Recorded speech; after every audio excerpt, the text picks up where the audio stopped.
অভ্যুত্থানে আহতদের চিকিৎসা ও রিলিজ দিতে মানা করেছিল ডিবি। ট্রাইব্যুনালে সাক্ষী দিলেন নিউরোসায়েন্সের চিকিৎসক।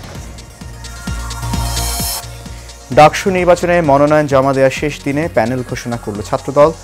ভিপি পদে লড়বেন আবিদুল, জিএস হামিদ। এবং তিস্তা নদীর বুকে উদ্বোধন হলো মাওলানা ভাসানী সেতু। ঢাকার সাথে কুড়িগ্রামে দূরত্ব কমল 135 কিলোমিটার।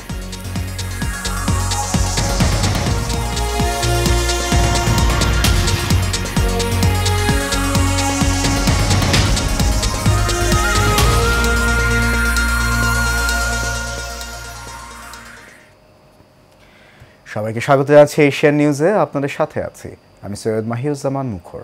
শুনছেন বিআরবি কেবল ইন্ডাস্ট্রিজ লিমিটেড সংবাদ শিরোনাম। যাচ্ছি পুরো খবরে। যে কোনো পরিস্থিতিতে নতুন প্রজন্মকে সুস্থ ও সবল রূপে গড়ে তুলতে হবে বলে মন্তব্য করেছেন প্রধান উপদেষ্টা ডক্টর মোহাম্মদ ইউনূস। সকালে অসংক্রামক রোগ প্রতিরোধ ও নিয়ন্ত্রণের সমন্বিত উদ্যোগ গ্রহণ ও বাস্তবায়নের লক্ষ্যে আন্তঃমন্ত্রণালয়ের সহযোগিতা বৃদ্ধির নিমিত্তে যৌথ ঘোষণাপত্র স্বাক্ষর অনুষ্ঠানে এ কথা বলেন তিনি। বাতেন বিপ্লবের রিপোর্টে দেখুন বিস্তারিত। স্বাস্থ্য খাতের অত্যন্ত গুরুত্বপূর্ণ ইস্যু অসংক্রামক রোগ প্রতিরোধ ও নিয়ন্ত্রণ অনুষ্ঠানে প্রধান অতিথির বক্তব্য রাখেন প্রধান উপদেষ্টা ডক্টর মোহাম্মদ ইউনূস। তিনি বলেন, দক্ষ ও কর্মক্ষম মানব সম্পদ ব্যবস্থাপনা গড়ে তুলতে না পারলে ব্যক্তিগত জীবন থেকে জাতীয় উন্নয়ন কোনোটাই যথাযথভাবে করা যাবে না। দক্ষ কর্মক্ষম মানব সম্পদ ব্যবস্থাপনা গড়ে তুলতে না পারলে ব্যক্তিগত জীবন থেকে জাতীয় উন্নয়ন কোনোটাই যথাযথভাবে করা যাবে না।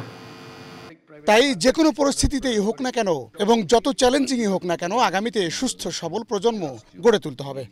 যে কোনো পরিস্থিতি হোক না কেন এবং যত চ্যালেঞ্জিং থাকুক না কেন আমাদেরকে সুস্থ সবল প্রজন্ম গড়ে তুলতেই হবে। এজন্য সরকারি বেসরকারি সুশীল সমাজ, জাতীয় ও আন্তর্জাতিক সংস্থা, উন্নয়ন সহযোগী সংস্থা, সমাজের সকল শ্রেণী পেশার মানুষ সকলের সক্রিয় অংশগ্রহণ প্রয়োজন বলেও মন্তব্য প্রধান উপদেষ্টার। পৃথিবীর প্রায় সব দেশেই অসংক্রামক রোগ দিন দিন বিস্তৃত হচ্ছে। বাংলাদেশের আর্থসামাজিক ভৌগোলিক অবস্থান এবং বিপুল জনগোষ্ঠীর ছোট এলাকায় বসবাসের প্রেক্ষাপটে এই পরিস্থিতি আরও সংকটময়। এ বিষয়ে মন্ত্রণালয় চিহ্নিত করা এবং তাদের করণীয় নির্ধারণ করা হলেও যৌথ ঘোষণা বাস্তবায়নে 3টি বিষয়ের উপর বিশেষ গুরুত্ব আরোপ করেন প্রধান উপদেষ্টা। বাতেন বিপ্লব, এশিয়ান টেলিভিশন, ঢাকা। প্রতি বছর বিশ্বে সবচেয়ে বেশি মানুষের প্রাণ কেড়ে নেয় মশা। বাংলাদেশেও গত কয়েক বছরে লাখ লাখ মানুষ আক্রান্ত হয়েছেন, প্রাণ গেছে হাজারের উপরে। এরপরে উপেক্ষিত বিষয়টি, যেখানে খুব জাঁকজমকপূর্ণভাবে বিশ্ব হাতি দিবস পালিত হচ্ছে, সেখানে বিশ্ব মশা দিবসে মাথা ব্যথা নেই কারোরই। কাউসার আহমেদের রিপোর্টে দেখুন বিস্তারিত। প্রকল্পটা আপনাদেরকে সাথে নিয়ে আমরা উদ্বোধন করতে পারলাম, সেজন্য খুশি হলাম। হাতির মতন একটা বুদ্ধিমান প্রজাতি, সংবেদনশীল প্রজাতিকে সর্বোচ্চ সংবেদনশীলতা দিয়ে যাতে আমরা দেখতে পারি। বিশ্ব হাতি দিবসে বক্তব্য দিচ্ছেন বন ও পরিবেশ উপদেষ্টা সৈয়দ রেজওয়ানা হাসান।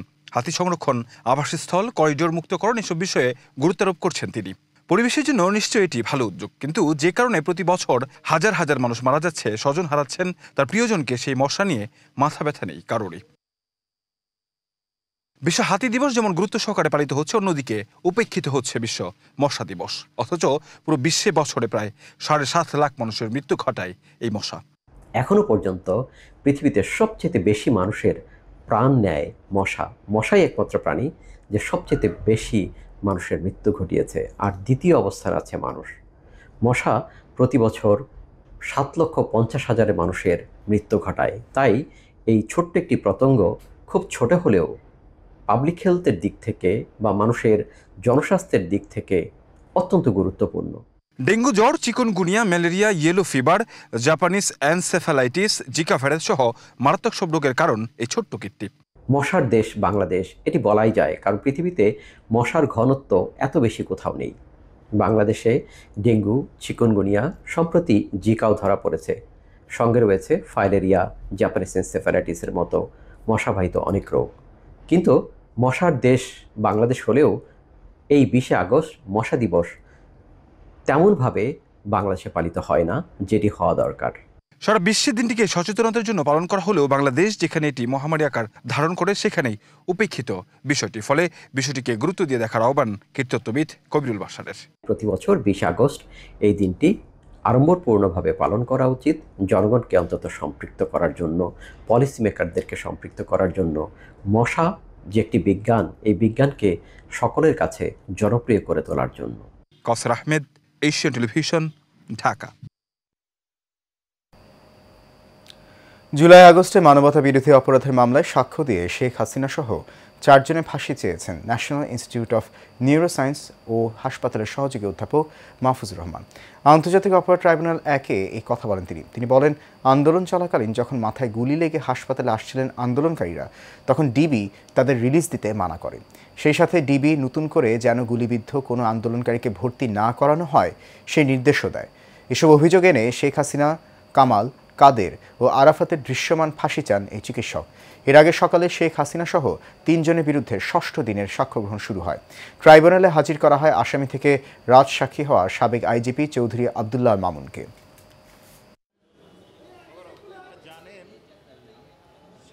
যেই 167 জনের অধিকাংশের মাথার খুলি উড়ে গেছিল, সকলের না, কারো বুকে লেগেছে, কারো গলায় লেগেছে, কারো মুখে লেগেছে। এবং এদের ব্যাপারে উনি স্পেসিফিক 8 জনের কথা বলেছেন।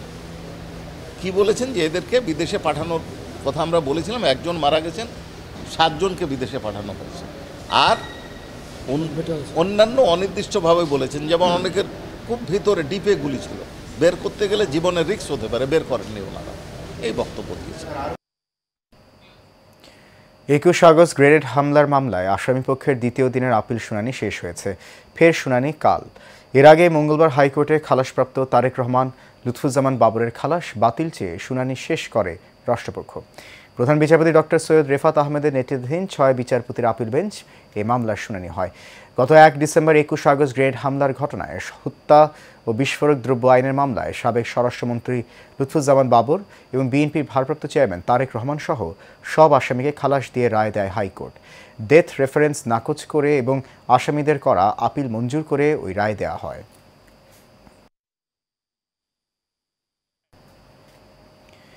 ঢাকা বিশ্ববিদ্যালয় কেন্দ্রীয় ছাত্র সংসদ ডাকসু নির্বাচনের মনোনয়নপত্র জমা দেওয়ার শেষ দিন আজ। প্রার্থীরা মনোনয়নপত্র জমা দিতে পারবেন বিকেল 5টা পর্যন্ত। শেষ দিনে ছাত্র দলের প্যানেল ঘোষণা করা হয়েছে। বেলা 12টার দিকে অপরাজেয় বাংলার পাদদেশে এই প্যানেল ঘোষণা করেন সংগঠনটির কেন্দ্রীয় সভাপতি রাকিবুল ইসলাম রাকিব। এতে ভিপি হিসেবে ঢাকা বিশ্ববিদ্যালয় ছাত্র দলের যুগ্ম সাধারণ সম্পাদক আবিদুল ইসলাম খান এবং জিএস পদে কবি জসিমউদ্দিন হল ছাত্র দলের আহ্বায়ক তানভীর বারী হামিমকে মনোনয়ন দেওয়া হয়। এছাড়াও এজিএস পদে বিজয় 71 হল ছাত্র দলের আহ্বায়ক তানভীর আল হাদি মায়েদের নাম ঘোষণা করা হয়েছে। এবছর ডাকসুর 28টি পদের বিপরীতে মোট 658টি মনোনয়নপত্র সংগ্রহ করেছে শিক্ষার্থীরা। অন্যদিকে হল সংসদ নির্বাচনের জন্য 18টি হলে বিক্রি হয়েছে 1427টি মনোনয়নপত্র। দীর্ঘ প্রতীক্ষার পর তিস্তা নদীর ওপর নির্মিত মাওলানা ভাসানী সেতু আনুষ্ঠানিকভাবে উদ্বোধন করেছেন স্থানীয় সরকার, পল্লী উন্নয়ন ও সমবায় মন্ত্রণালয়ের উপদেষ্টা আসিফ মাহমুদ সজীব ভুঁইয়া। সেতুটি কুড়িগ্রাম ও গাইবান্ধা জেলার মধ্যে সংযোগ স্থাপন করবে, যা 2 জেলার মধ্যে ভ্রমণের দূরত্ব 100 কিলোমিটারেরও বেশি কমিয়ে আনবে। মোহাম্মদ তৌহিদুর রহমানের তথ্যছবিতে বিস্তারিত জানাচ্ছেন শোয়েব সাত্তার লিজন। অবশেষে উদ্বোধন হলো তিস্তা নদীর ওপর নির্মিত মাওলানা ভাসানী সেতু। স্থানীয় সরকার, পল্লী উন্নয়ন ও সমবায় মন্ত্রণালয়ের উপদেষ্টা আসিফ মাহমুদ সজীব ভুঁইয়া এই সেতুর উদ্বোধন করেন। উদ্বোধনের সাক্ষী হতে সেতু পারে ভিড় করে অসংখ্য মানুষ। এই সেতু কুড়িগ্রামের সাথে ঢাকার দূরত্ব 100 কিলোমিটারের বেশি কমিয়ে দেবে। এছাড়া গাইবান্ধা ও কুড়িগ্রামের অর্থনীতিতে বিশেষ ভূমিকা রাখবে বলে আশা স্থানীয়দের। আমাদের উত্তরবঙ্গের স্বপ্নের মাওলানা ভাসানী সেতু আজকে উদ্বোধন হলো। দেখেন উচ্চে ভরা ভিড় মানুষের। বৃষ্টি উদ্বোধন হয়ে অবশ্য আমাদের ভালোই হলো। চিলমারি যেতে আমাদের অনেক সুবিধা হবে। তাছাড়া চিলমারিতে আমরা যখন ঢাকা যাবো, ঢাকা যেতে আমাদের অনেক সুবিধা পাওয়া যাবে। এই সেতুর কারণে 2 জেলার মানুষের যাতায়াতের ভোগান্তি কমে আসবে বলে আশা গাইবান্ধার ও কুড়িগ্রামের মানুষের। 1490 মিটার দীর্ঘ সেতুটি নির্মাণে ব্যয় হয়েছে 885 কোটি টাকা। Shoaib Sattar Lizon, Asian television.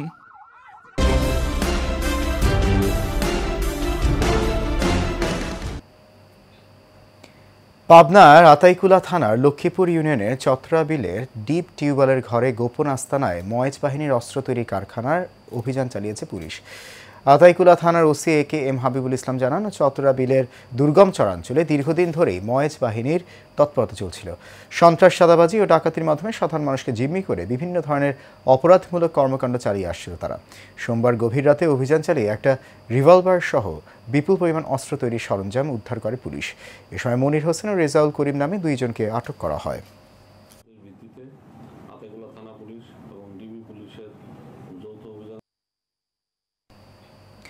নারায়ণগঞ্জের সোনারগাঁয়ে 54তম ফিট লিস্টভুক্ত উপজেলা নির্বাহী অফিসারদের উপজেলা প্রশাসন সহ উন্নয়ন বিষয়ক ওরিয়েন্টেশন কোর্সের উপজেলা সংযুক্তি কার্যক্রম বিষয়ক সভা অনুষ্ঠিত হয়েছে। সকালে সোনারগাঁও উপজেলা প্রশাসন আয়োজিত উপজেলা পরিষদ সভাকক্ষে এই সংযুক্তি কার্যক্রম হয়। সোনারগাঁও উপজেলা নির্বাহী অফিসার ফারজানা রহমানের সভাপতিত্বে এ সময় উপস্থিত ছিলেন সোনারগাঁও উপজেলা সহকারী কমিশনার মঞ্জুরুল মোর্শেদ ও ফাইরুজ তাসনিম, উপজেলা সিনিয়র মৎস্য কর্মকর্তা মাহমুদা আক্তার, উপজেলা প্রকৌশলী আলমগীর চৌধুরী সহ অন্যরা।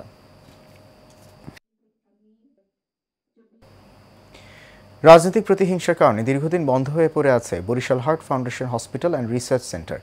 ফলে সেবা থেকে বঞ্চিত হচ্ছেন সাধারণ মানুষ। হাসপাতালটি পুনরায় চালুর দাবি সচেতন মহলের। বরিশাল থেকে কামরুজ্জামান ডলারের তথ্যছবিতে বিস্তারিত জানাচ্ছেন ওয়ালিদ সিদ্দিকী। বরিশাল নগরীর নিউ সার্কুলার রোডে 2006 সালে বরিশাল হার্ট ফাউন্ডেশন হাসপাতাল অ্যান্ড রিসার্চ সেন্টারটি উদ্বোধন করেন সাবেক প্রধানমন্ত্রী বেগম খালেদা জিয়া। তবে দীর্ঘদিন ধরে হাসপাতালটি বন্ধ থাকায় চিকিৎসা থেকে বঞ্চিত বরিশালবাসী। ফলে হার্টের চিকিৎসা নিতে যেতে হচ্ছে ঢাকা কিংবা বিদেশে। হাসপাতালটি চালু হওয়ার পর অল্প টাকায় চিকিৎসা পেত রোগীরা। স্থানীয়দের অভিযোগ, হাসপাতালটি বেগম খালেদা জিয়া উদ্বোধন করায় বন্ধ করে দেয় আওয়ামী সরকার। আমাদের বরিশাল শহরের ভিতরে একটাই হাসপাতাল, যেটা আর কোথাও নেই। এটা মূলত এখন কার্যক্রম সম্পূর্ণ বন্ধ। আমরা চিন্তা করছিলাম যে হার্ট ফাউন্ডেশন আমাদের সুন্দর একটা জায়গায় অবস্থিত, আমরা সেবা পাবো। সমস্ত সেবার থেকে আজ আমরা বঞ্চিত। এই আস্তে আস্তে কর্মচারী চলে গেছে, আমি শুধু একাই পড়িয়েছি। এখন তো মরা, সোজা কথা, সোজা বাংলা হলো মরা। দাবি হলো যেন এইটা অতি শীঘ্রই চালু হয় এবং এই গরিব রোগীরা বিভিন্ন গ্রাম থেকে গঞ্জের থেকে আসে, তারা যেন সুচিকিৎসা পায়। সচেতন মহল বলছে, রাজনৈতিক প্রতিহিংসার কারণে হার্ট ফাউন্ডেশনের কার্যক্রম বন্ধ ছিল দীর্ঘদিন। অবিলম্বে চালুর দাবি তাদের। স্থবিরতা দূর করার জন্য অবিলম্বে এতে প্রয়োজনীয় ওষুধপত্র, চিকিৎসা সেবাদানকারী যারা ডাক্তার, সেবিকা, এদেরকে নিয়োগ আর উন্নয়নের জন্য যে সমস্ত পদক্ষেপ নেয় এগুলো নেওয়া প্রয়োজন রয়েছে। দেশনেত্রী বেগম খালেদা জিয়া তিনি চেয়েছিলেন যে বরিশাল হার্ট ফাউন্ডেশনের মাধ্যমে বরিশাল বিভাগের লোকজন জানে এখানে চিকিৎসা পায়। পুনরায় বরিশাল হার্ট ফাউন্ডেশন হাসপাতাল অ্যান্ড রিসার্চ সেন্টারটি চালু করতে পদক্ষেপ নেবে সরকার, এমনটাই দাবি দক্ষিণ অঞ্চলের মানুষের। Walid Siddiqui, Asian television. গাজীপুর সাংবাদিক সমিতির আয়োজনে সাংবাদিক আসাদুজ্জামান তুহিন স্মরণে দোয়া মাহফিল ও স্মরণ সভা অনুষ্ঠিত হয়েছে। এ সময় সমিতির সভাপতি শফিকুল ইসলাম শামীমের সভাপতিত্বে ও সাধারণ সম্পাদক তারিকুল জুয়েলের সঞ্চালনায় প্রধান অতিথি হিসেবে উপস্থিত ছিলেন কোনাবাড়ী মেট্রো থানা বিএনপির প্রতিষ্ঠাতা সাবেক সাধারণ সম্পাদক সাজ্জাদুর রহমান মামুন। এ সময় বক্তারা তুহিন হত্যাকারীদের দ্রুত বিচারের দাবি জানিয়ে তার আত্মার মাগফিরাত কামনা করেন এবং নিহত সাংবাদিক তুহিনের পরিবারের প্রতি সমবেদনা জ্ঞাপন করেন। শিল্প কারখানার বিষাক্ত তরল বর্জ্যে দূষিত হচ্ছে ময়মনসিংহের নদ নদী ও খাল বিলের পানি। বাধ্যবাধকতা থাকলেও অনেক কারখানারই নেই ইটিপি, আবার যাদের আছে তারা রাতে ইটিপি বন্ধ রেখে সরাসরি ফেলছে বর্জ্য। ফলে অপরিশোধিত কালো ও দুর্গন্ধযুক্ত পানিতে মরছে মাছ, নষ্ট হচ্ছে কৃষকের কষ্টের ফসল। মোহাম্মদ আবুল মনসুরের তথ্যচিত্রে বিস্তারিত জানাচ্ছেন শোয়েব সত্তার লিজন। ১.৫ দশক আগেও যে নদ নদী ও খালে চলত পালতোলা নৌকা, ছিল স্বচ্ছ পানি, শিল্প কারখানার দূষণে এগুলো এখন শুধুই স্মৃতি। স্বচ্ছ পানি কালো রং ধারণ করে ছড়াচ্ছে দুর্গন্ধ। নেই মাছ, জলাধারের পানি ব্যবহারে নষ্ট হচ্ছে কৃষকের ফসল। পানি স্পর্শে দেখা দিচ্ছে চর্মরোগও। ঢাকার সাথে সহজ যোগাযোগ ও শ্রমিক সহজলভ্যতার কারণে ময়মনসিংহের ভালুকা ও ত্রিশালে গড়ে উঠেছে ছোট বড় অসংখ্য শিল্প কারখানা। এসব কারখানার বর্জ্যে পরিশোধনের নিয়ম নীতি থাকলেও তা মানছে না অনেক প্রতিষ্ঠান। ফলে বিষাক্ত কালো ও দুর্গন্ধযুক্ত পানি সরাসরি পড়ছে নদ নদী ও খাল বিলে। সমস্ত এরিয়ার দূষিত পানিগুলো এই নদী দিয়ে আসতেছে, যার কারণে পরিবেশ দূষিত হচ্ছে এবং নদীর পানিটা অল টাইম কালো থাকে। এই নোংরা পরিবেশের কারণে ঘাস পর্যন্ত মারা যায়, গরু ছাগল অসুস্থ।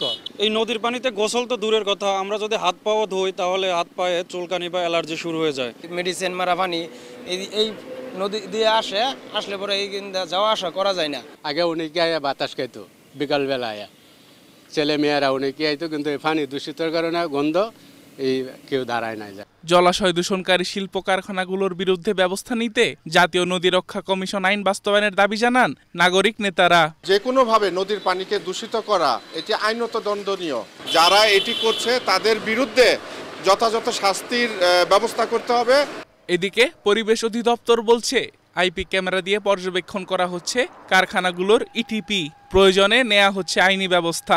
আমরা সেখানে মোবাইল কোড করতে পারি, আমরা কয়েকটা ইস্যুতে, এবং সেখানে আমরা এনফোর্সমেন্ট কার্যক্রম করতে পারি, সেখানে আমরা বিদ্যুৎ এবং গ্যাস সংযোগ বিচ্ছিন্ন করতে পারি, এবং একই সাথে সেখানে আমরা ক্ষতিপূরণও আদায় করতে পারি। আধুনিক নগরায়নের নামে পরিবেশ ধ্বংসকারী শিল্প কারখানার বিরুদ্ধে কঠোর হবে সংশ্লিষ্ট কর্তৃপক্ষ, এমনটাই প্রত্যাশা এলাকাবাসীর। Shoaib Sattar Lizon, Asian television.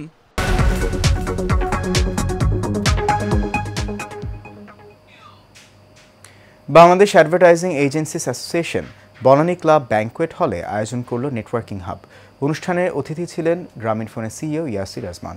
এতে দেশের শীর্ষস্থানীয় বিজ্ঞাপন সংস্থা ও ব্র্যান্ডের নেতৃত্বস্থানীয় ব্যক্তিরা অংশ নেন। তারা বাজারে পরিবর্তন, সৃজনশীলতার প্রভাব এবং সহযোগিতার সুযোগ নিয়ে আলোচনা করেন। ৩৫টি বিজ্ঞাপন সংস্থা থেকে ৬৫ জন প্রতিনিধি এতে যোগ দেন। গ্রামীণফোনের পক্ষ থেকে উপস্থিত ছিলেন সিএমও ফারহানাজ ও অন্যান্য মার্কেটিং বিভাগের প্রতিনিধিরা। এএবির নির্বাহী কমিটির পক্ষ থেকে উপস্থিত ছিলেন সভাপতি সানুল আরেফিন, সহসভাপতি নাজিম ফারহান চৌধুরী, সাধারণ সম্পাদক সৈয়দ আহসানুল আপন সহ অনেকে। শেষ করব এশিয়া নিউজ। তার আগে বিআরবি কেবল ইন্ডাস্ট্রিজ লিমিটেড সংবাদ শিরোনামগুলো জানিয়ে দিচ্ছে আরও একবার।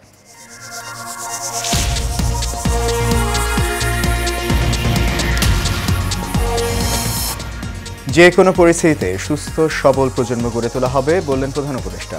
৩৫ মন্ত্রণালয়ের যৌথ ঘোষণাপত্র স্বাক্ষর। অভ্যুত্থানে আহতদের চিকিৎসা ও রিলিজ দিতে মানা করেছিল ডিবি। ট্রাইব্যুনালে সাক্ষী দিলেন নিউরোসায়েন্সের চিকিৎসক। ডাকসু নির্বাচনে মনোনয়ন জমা দেওয়ার শেষ দিনে প্যানেল ঘোষণা করল ছাত্রদল। ভিপি পদে লড়বেন আবিদুল, জিএস হামিদ। এবং তিস্তা নদীর বুকে উদ্বোধন হলো মাওলানা ভাসানী সেতু। ঢাকার সাথে কুড়িগ্রামের দূরত্ব কমল ১৩৫ কিলোমিটার।